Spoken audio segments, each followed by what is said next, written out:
nih guys ya. Nih platnya nih guys. Tiba-tiba motor gua langsung diadang sama mereka. Tanggapan polisi viral wanita di Jakbar ngaku jadi korban begal berkedok debt collector, cuma miskomunikasi. Sebuah video yang merekam seorang wanita mengaku menjadi korban begal berkedok debt collector di Cengkareng, Jakarta Barat, viral di media sosial. Namun, kepolisian memastikan peristiwa tersebut bukan aksi pembegalan. Video tersebut viral usai diunggah akun Instagram _Calmesani memperlihatkan seorang wanita meneriaki sekelompok pria yang berjumlah sekitar 8 orang. Mereka terlihat berboncengan menggunakan 4 sepeda motor. Dalam keterangan yang menyertai unggahan video, disebutkan peristiwa bermula ketika salah satu pria memberhentikan korban yang sedang mengendarai sepeda motor di pinggir jalan. Wanita tersebut mengaku motornya diklaim bermasalah dan disebut belum lunas pembayaran di sebuah perusahaan pembiayaan, leasing.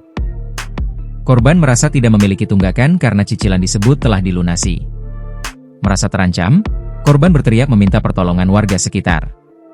Ia juga mengaku salah satu pria diduga berupaya mengambil kunci motornya secara paksa, namun tidak berhasil.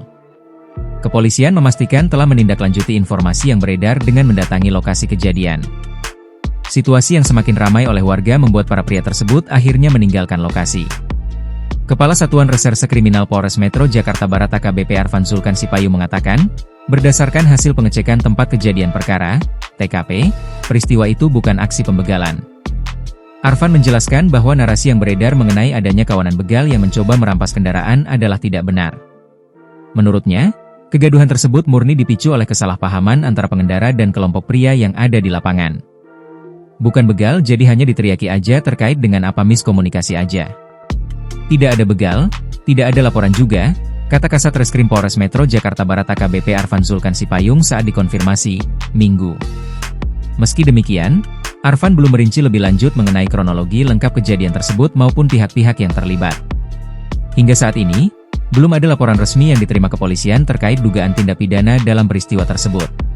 Download Tribun X sekarang, menghadirkan lokal menjadi Indonesia.